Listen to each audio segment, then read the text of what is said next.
While it may seem to be perfectly understandable that because we're using a model, we can view this in 3D, it's not just the viewing element. We can create views, we can create different 3D views and place them in our documentation.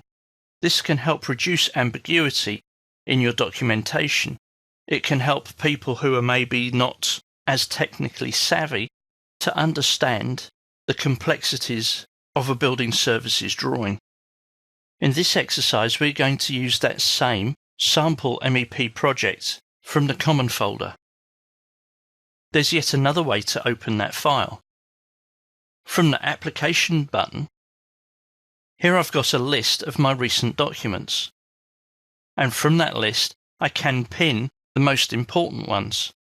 So I can come back and they will stay in this list. So let's open the Sample MEP project. Firstly, let's take a look at the default 3D view. Although I can see the default 3D view here in the project browser, I can in fact access it from the Quick Access toolbar without needing to find it in the project browser. Click on the default 3D view and it opens it. You can see that once it's opened, the view is actually highlighted in the project browser.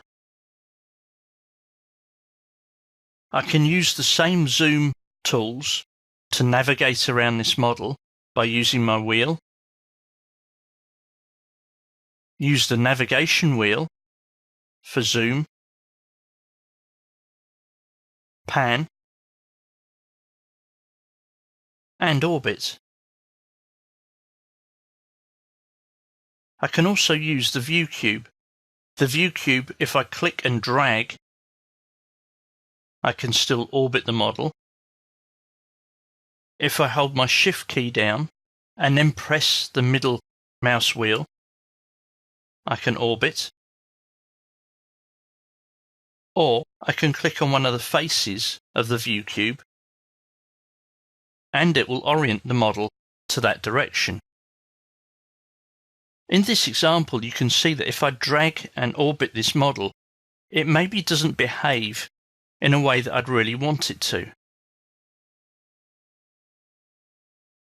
So what I can do is select an object in the model and then do the orbit.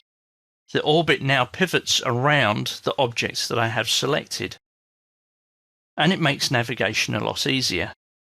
Now, let's assume that from my documentation, I have my level 3 lighting plan. I have a section, which is section 1, and neither of them are really showing me the right level of detail that I want to see. I can place these both on a sheet, and they don't quite tell me the full story. So what can I do about this? Let's go back to the default 3D view.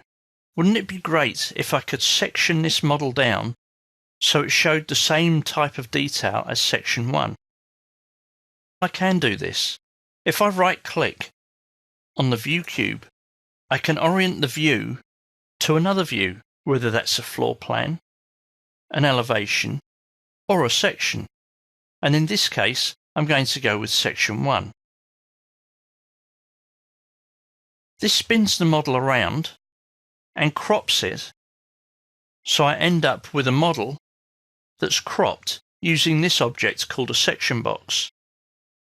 The section box can be dragged using the grips to extend the view. This can then be hidden,